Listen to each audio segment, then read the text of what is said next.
All right, we've been asked what kind of gear do we use for our family travel. Thought we'd make a quick video about the gear that we travel with. Primary camera is this one right here. This is the Panasonic G85. Love the stabilization. It's great for when you're walking along. You just want to talk to the camera, let everyone know what's going on. Beautiful scenery behind you when you do one of these. It's not very expensive, but it does take great quality photos, and especially it takes great quality video. We have this Rode mic on top with this nice little, Peyton calls this her pet squirrel. Sits on top and helps with any wind, any background noise that we have while traveling. Again, Miss Peyton loves is when she's videoing, she can see herself by turning this camera. So she's like, hey, this is what I'm doing. This is me walking around. Next we have on our list, of course, everyone needs a nice selfie stick. So always invest in a selfie stick. Also has an ability to mount on a tripod. So I got my trusty little tripod. I have my selfie stick. Boom, I can just put this on there. And now if I want to take a photo using my little remote, I can put this out there, raise this up, boom, bam, got a great shot. Nothing else, you can take this camera off right here, slide this out, pop this guy off, pop the camera on right here, and now you can just have this. And it's got dual purpose. So you got a little tripod, your camera that go on there, and then you have your multi-purpose selfie stick.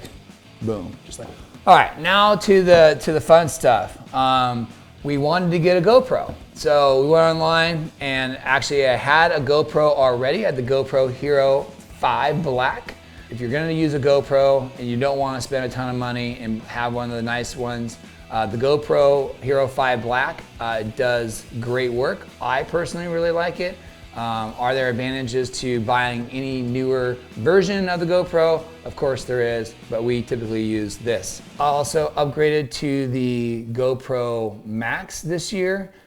This is a wonderful camera because it does 360 video and 360 photo. And when you're doing the 360 video and photo, it automatically takes the selfie stick pole that it's on out before. So like you don't have to go into an editing software and take it out. It automatically does it for you.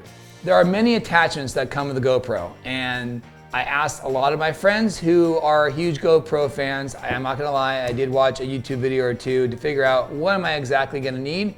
So let me just share with you the things that we use and absolutely the things that I bought that we don't use. I learned very quickly is that batteries go fast, especially if you have these things sitting and just recording. You definitely want to invest in more than one battery pack. So we actually bought 2 additional battery packs that gives us a total of 3, very valuable. And I can honestly say in a typical day of driving, which normally will average 5 to 7 hours of drive time, we have not burned through 3 batteries in a given day.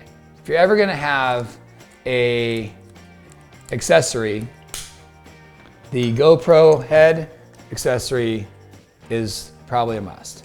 And it's cool because it's definitely entertaining for your children. I have children, as you've seen, our children are 9 and 13. So the 9-year-old likes it and the 13-year-old likes it.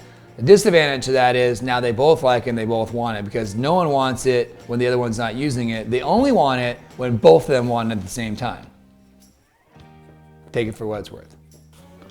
All right, so we got this. It can mount on the table, push it down like that. Boom, it is safe and secure. It is not going anywhere. You can also mount this to your window. You can mount it to the side of your car outside. This right here is gonna go on my tripod. This is an absolute no-brainer purchase. You gotta have this thing. It costs like $1.62. There's no reason not to get it. It's one of the greatest attachments that we have made for the GoPros that we use. Love this thing to death. There's 2 things that we don't really use. One, we don't use this in our car. I don't know, it's just awkward. It just seems like if you are doing it at home, if you're do it yourself and you're gonna be looking down and you wanna be able to see what you're doing and not have this point of view, POV view with your head mount, and you wanna have this, maybe you get nice and close, but in the COVID time, you gotta wear a mask. This thing was a complete waste. The other thing that we purchased that we absolutely do not use is this huge extended pole. I thought, cool, with the GoPro Max, only problem is this thing is 8 feet long. And the problem with this 8-foot thing is I thought when I purchased it, it would automatically like hold in place. So if I only wanted 4 feet, you know, when I'm trying to get that cool photo, great.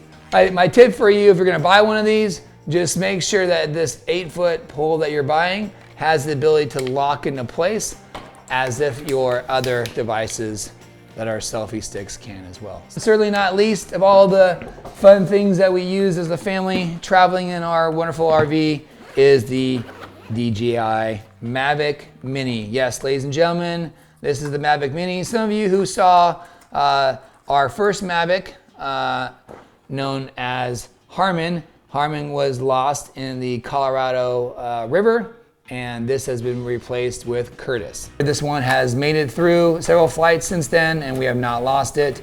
Love the Mini because it's small and compact. Just sits like this.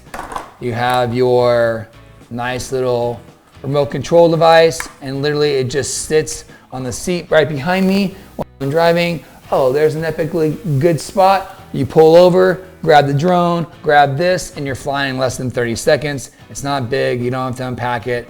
And it also just simply just packs up much quicker, and you just throw it right back in its spot, and away you go if you're really particular.